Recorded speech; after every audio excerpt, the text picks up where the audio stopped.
June 6th, 1944. The day we all knew would come. The day we all feared and hoped for in equal measure.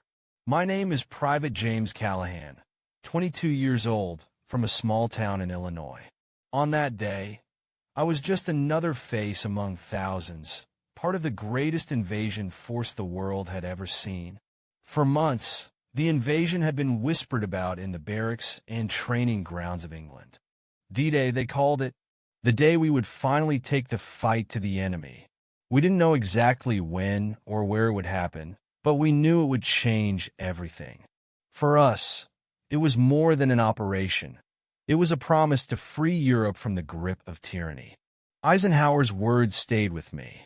The hopes and prayers of liberty-loving people. I didn't feel like a hero. I felt scared, but I knew what was at stake. We all did. The build-up to D-Day was relentless. From sunrise to sunset, we trained. Climbing, crawling, shooting, over and over until it became second nature. The English coastline became our rehearsal ground, each drill sharpening us for the real thing. But no amount of preparation could prepare us for what awaited on those shores. The plan, Operation Overlord, was as ambitious as it was complex. Over 156,000 Allied troops from the United States, Britain, and Canada would storm the beaches of Normandy. Paratroopers would drop behind enemy lines to secure key positions, paving the way for the main assault. And there I was, a private in the 1st Infantry Division, the Big Red One, tasked with taking Omaha Beach, a name that would soon become synonymous with sacrifice. The night before, the channel was eerily calm, a deceptive stillness before the storm. We barely slept. Some of us wrote letters home. I wrote to my mother, telling her not to worry and that I'd be back before she knew it. Deep down, I wasn't so sure. In those final moments, we clung to whatever comfort we could find. Jokes were shared, songs were sung, and stories were told. It was as if we needed to remind ourselves of who we were, sons, brothers, husbands, before stepping into the unknown. As dawn broke, the horizon came alive with fire and fury. The naval bombardment began, a deafening symphony of destruction aimed at weakening the German defenses. We watched in awe as shells tore into the coastline, sending plumes of smoke and debris skyward. But even then, I knew it wouldn't be enough. When the order came to board the landing craft, my heart pounded like a drum. The sea was rough, and waves crashed against the hull. Every bump and jolt reminded us of what lay ahead. The smell of salt and diesel filled the air, mingling with the metallic scent of fear. As we approached the shore, the reality of it hit me like a punch to the gut. The German defenses were relentless, their guns spitting fire and death. It was chaos, screams, explosions, and the constant rattle of machine guns. The calm before the storm was over. This was the storm. The ramp dropped, and all hell broke loose. Bullets whizzed past, some finding their mark. Men fell around me, their screams drowned out by the roar of gunfire.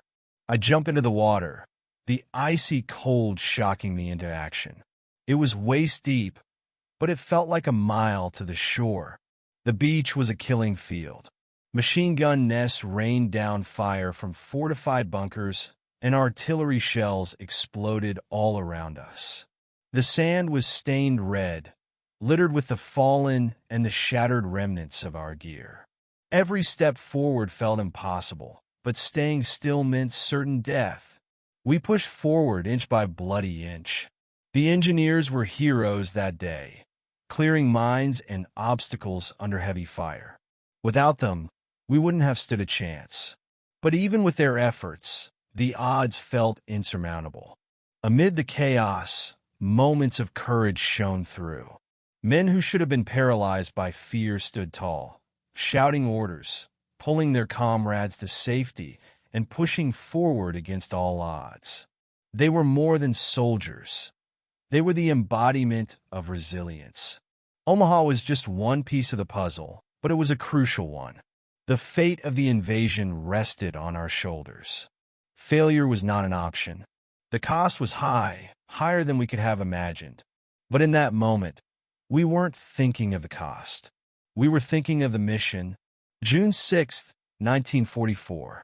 A day of courage, sacrifice, and unwavering resolve. The day we began to turn the tide of history. And for those of us who survived, it would be a day we would carry with us forever. The months leading up to June 6th were a whirlwind. England became a fortress of preparation.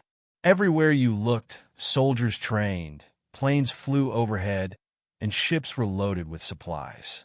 We all knew something big was coming, but the exact details were shrouded in secrecy. The air buzzed with anticipation and anxiety. The training was relentless. Day after day, we rehearsed the assault. Mock beaches were set up to simulate what we'd face in Normandy. Barbed wire, wooden stakes, and machine gun nests. They recreated it all. The British countryside, with its rolling hills and damp air, became our classroom. The drills were grueling, but they had to be. The stakes couldn't have been higher. Every stumble, every misstep in training could mean a life lost in the real thing. We didn't talk about it much, but it was always there in the back of our minds. Operation Overlord wasn't just another mission. It was the most complex military operation in history. General Eisenhower, our supreme Allied commander, worked tirelessly with his team to plan every detail. Normandy's beaches were chosen as the landing sites, with Omaha, Utah, Gold, Juneau, and Sword assigned to different Allied forces. I remembered Eisenhower's speech: soldiers, sailors, and airmen of the Allied Expeditionary Force. You are about to embark upon the great crusade toward which we have striven these many months. The eyes of the world are upon you. The hopes and prayers of liberty-loving people everywhere march with you. Eisenhower's words gave us strength. They reminded us of the bigger picture. This wasn't just about storming a beach. It was about freeing Europe from tyranny. Still, knowing the stakes didn't erase the fear. It only sharpened our resolve. The scale of the operation was staggering.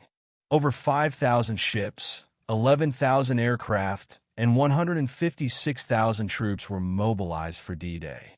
Supply depots swelled with munitions, rations, and medical equipment. It felt like the whole world was converging on the Channel. In the days before the invasion, we were briefed on our objectives.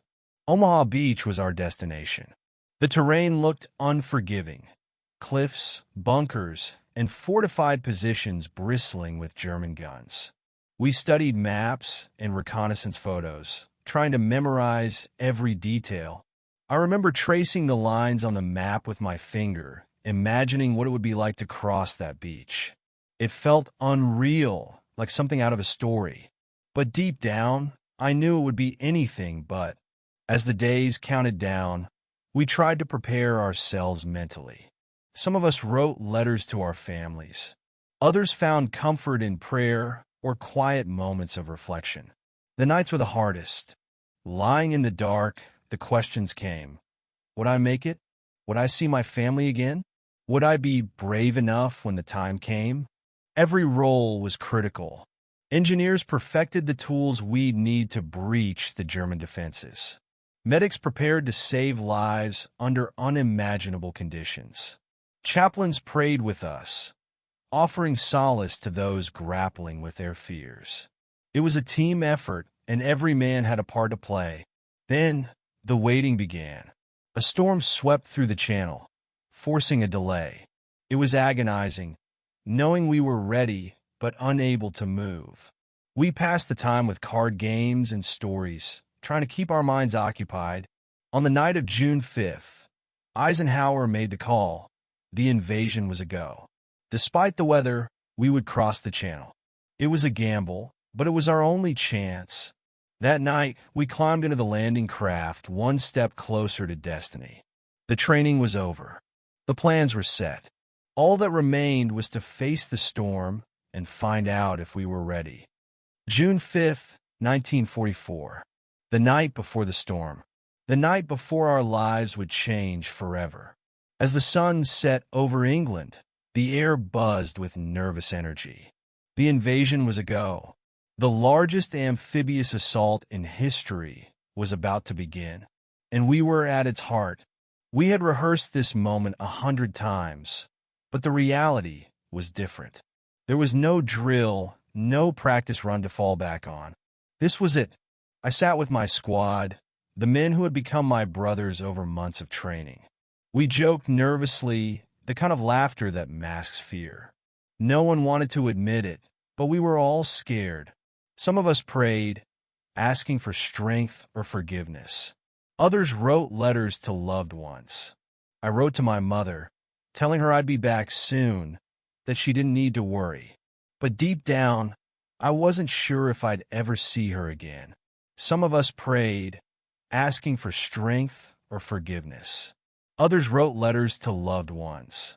I wrote to my mother, telling her I'd be back soon, that she didn't need to worry. But deep down, I wasn't sure if I'd ever see her again. We boarded the landing craft in silence, the weight of what lay ahead pressing down on us. The roar of engines filled the air as the fleet began its journey across the channel. Above us, the skies buzzed with aircraft, the vanguard of the invasion. The scale of it was overwhelming. Over 5,000 ships, 11,000 aircraft, and 156,000 men were heading toward Normandy. It felt like the entire world was moving with us, united in a single purpose. The channel was rough that morning, the waves tossing our craft like toys. Some men turned green, gripping their helmets as they fought seasickness. I tried to focus on anything but the rolling sea. I counted the rivets on the walls of the craft, each one a tiny anchor for my nerves. As dawn broke, the bombardment began. The horizon lit up with fire and smoke as our ships unleashed hell on the German defenses. It was a sight to behold, terrifying and awe-inspiring all at once. The noise was deafening, a constant roar that drowned out our thoughts. I remember gripping my rifle so tightly that my knuckles turned white. The beach was still miles away, but I could already feel the weight of what was coming. My stomach churned, though I wasn't sure if it was fear or the rough seas. Maybe both. As we neared the shore, the intensity of the bombardment only grew. Every explosion sent a plume of sand and smoke into the air. The German defenses were relentless, their machine guns spitting fire like angry hornets. It felt like we were heading straight into the jaws of a beast. The ramp dropped, and chaos erupted. Bullets tore through the air, striking men before they even hit the water. The icy waves surged around us as we jumped, dragging us down with every step. My boots felt like lead, and the weight of my gear threatened to pull me under. The water was freezing, the kind of cold that takes your breath away. But there was no time to think about that. Every step forward was a battle against the waves and the enemy's fire. Men fell all around me, their cries lost in the cacophony of war. The beach was a nightmare. It was littered with bodies and wreckage, a grim reminder of the price we were paying. We huddled behind anything we could find: steel hedgehogs, wooden stakes, even the bodies of fallen comrades. The engineers were our lifeline. Under constant fire, they cleared mines and cut through the barbed wire. Every explosion of a Bangalore torpedo felt like a small victory, a step closer to breaking through. Our officers shouted for us to move, to push forward. It felt like an impossible task. Every inch of sand was contested, every step forward a gamble with death. But somehow we kept going. We weren't just fighting for ourselves. We were fighting for each other, for the men beside us. That's what kept us moving. That, and the knowledge that there was no turning back. The crossing was just the beginning. The real battle lay ahead, on the beaches of Normandy, where courage and sacrifice would be tested like never before. After hours of chaos on the beach, the mission was far from over. The cliffs of Point du Hoc stood like sentinels, their defenses bristling with artillery. The Rangers led the charge, scaling those cliffs with a bravery I'll never forget. Their goal: silence the guns that threatened the entire invasion. The climb was brutal. The enemy had every advantage: height, firepower, and time. But the Rangers pressed on, their determination unshakable. For every man who fell, another took his place, driven by the knowledge that failure wasn't an option. Once they reached the top, the Rangers faced a maze of bunkers and trenches, each one a deadly stronghold. It was a fight for every inch of ground. The Germans didn't give up easily, and neither did we. The engineers were critical in those moments. They cleared paths through minefields and blew open obstacles that had stalled our advance. Every step forward felt like a small miracle. By midday, we had linked up with the Rangers at Point du Hoc. The German defenses were shattered, but the cost was staggering. Many of the men I'd started the day with were gone, their absence a weight I couldn't shake. There was no time to grieve. Orders came down to push inland. Our next objectives were the villages of Vierville-sur-Mer and Saint-Laurent-sur-Mer, key points in securing the beachhead. The thought of those villages and the civilians waiting there gave us purpose. The villages we entered were like ghost towns. Most of the civilians had fled or were hiding in cellars. Those who remained greeted us with a mix of fear and relief. For them, we were liberators. For us, they were a reminder of why we fought. One woman came out holding her child, thanking us with tears in her eyes. Her gratitude was humbling. It reminded me of my family back home, of the life I wanted to return to. Those moments of connection, fleeting as they were, gave us strength. They were glimpses of the humanity we were fighting to protect, a reminder that our sacrifices weren't in vain. By nightfall, we had secured our foothold. The beachhead was ours, but it had come at a terrible cost. Over 2,400 men were killed, wounded, or missing on Omaha alone. Their sacrifices paved the way for the liberation of Europe, a burden we carried with every step forward. We couldn't afford to dwell on the losses. The Germans were regrouping, and we had to move quickly. The battle for Normandy was far from over. Victory always has a cost, and on June 6, 1944, that cost was higher than any of us could have imagined.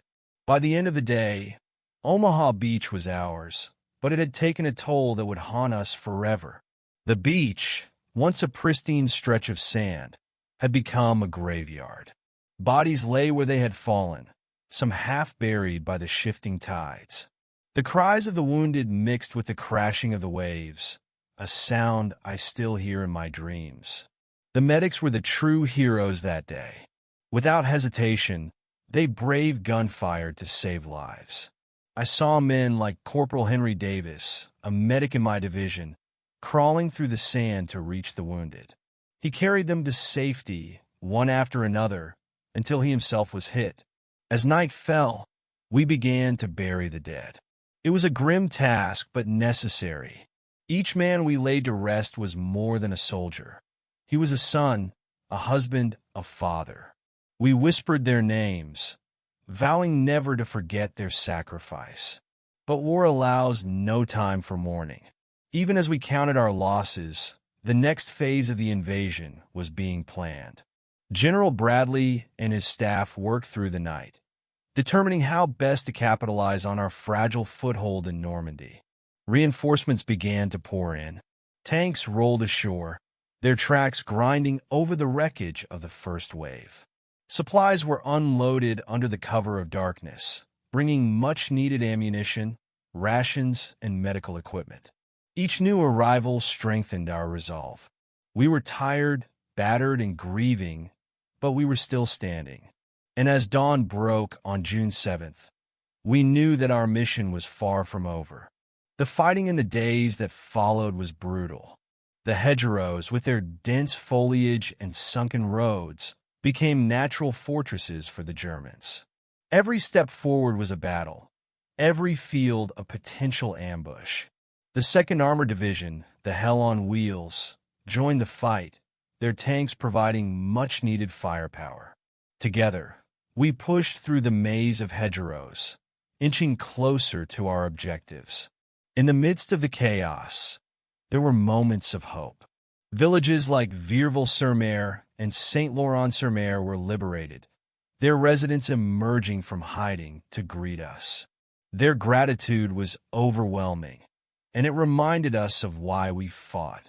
We were strangers in their land, yet they treated us like saviors. Their smiles, their cheers, their simple acts of kindness. They gave us strength when we had little left to give. But for every village we freed, the cost was steep.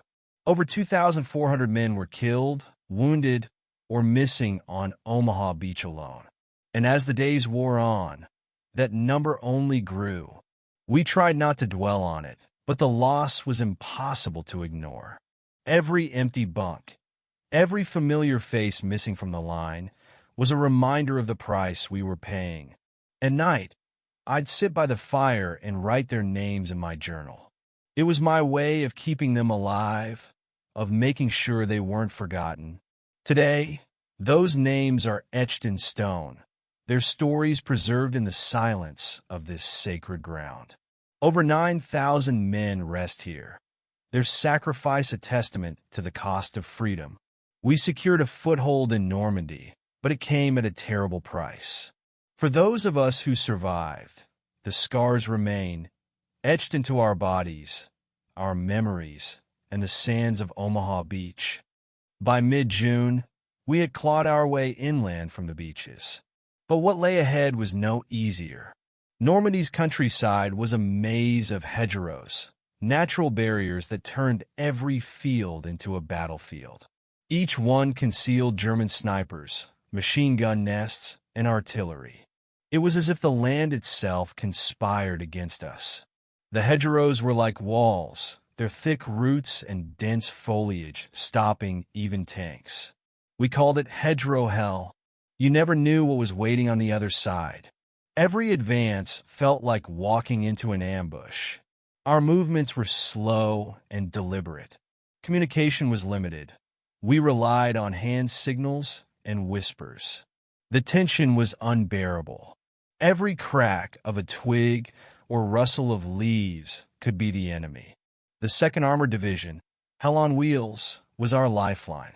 Their tanks could break through where we couldn't. But even they weren't invincible. I remember watching a Sherman tank hit a mine and go up in flames. The crew never made it out. The medics were everywhere, risking their lives to save ours. I'll never forget Doc Sanders, patching up a comrade while bullets zipped past him. He was fearless, or maybe just too focused to care.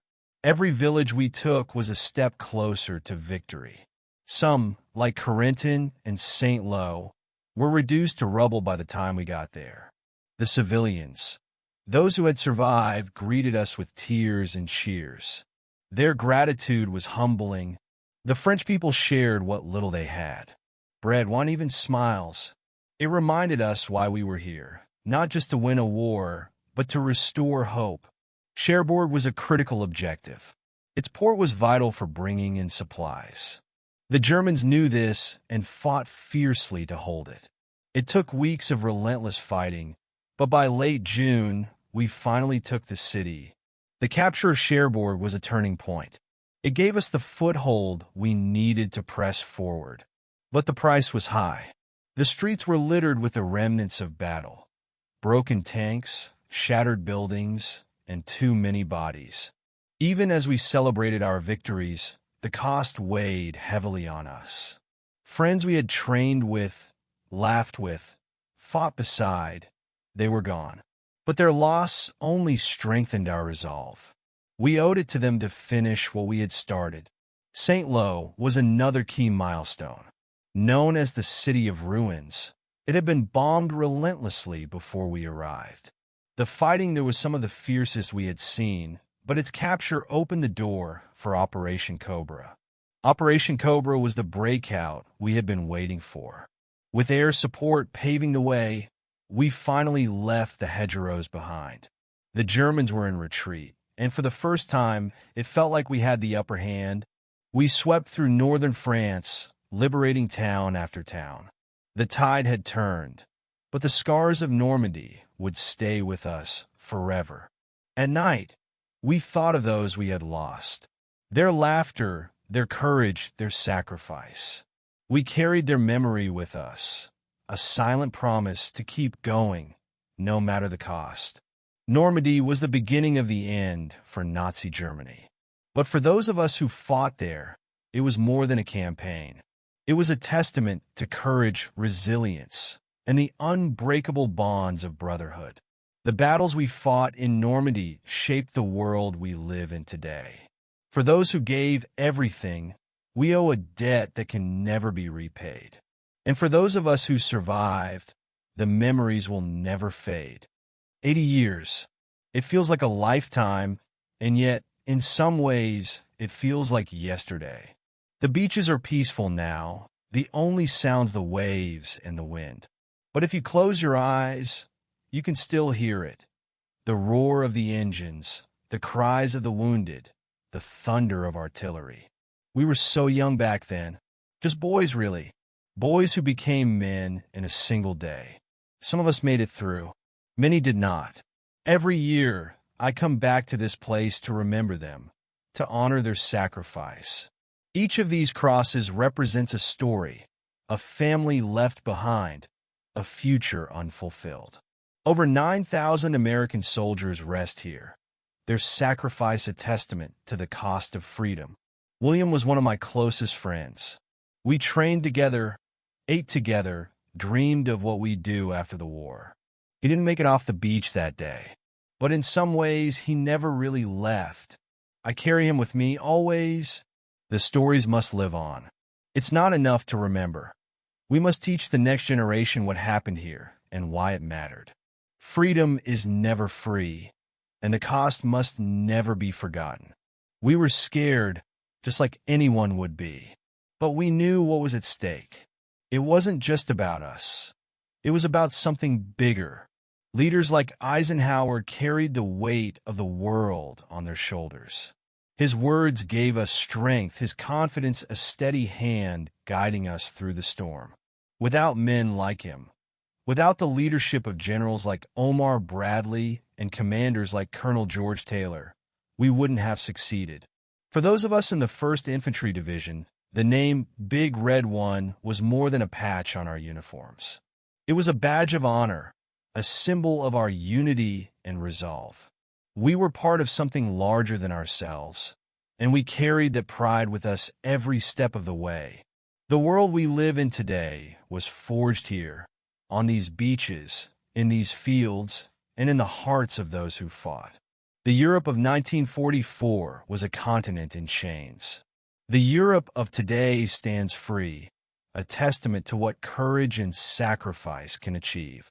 The gratitude of the French people is something I'll never forget. Even now, decades later, their appreciation reminds us why we fought. Liberation wasn't just a military goal. It was a promise kept to the people of Europe. I'm an old man now. My steps are slower, my hair gray. But every year, I return to this place, to these sands where we bled and fought. I see the faces of my friends in the waves and hear their laughter in the wind. They gave everything for a cause greater than themselves. We must never forget, not just what happened here, but why it happened. Freedom is fragile, and it must be defended always, for the sake of those who came before us and those who will follow. Thank you for joining the time traveler on this journey through history. If you found this story moving, insightful, or worth remembering, please take a moment to support the channel by clicking the like button. It helps more people discover these important stories. And if you'd like to see more documentaries like this, Don't forget to hit the subscribe button and turn on notifications. Together, we can keep these stories alive for future generations. Your support means the world. Thank you for watching, and I'll see you in the next video.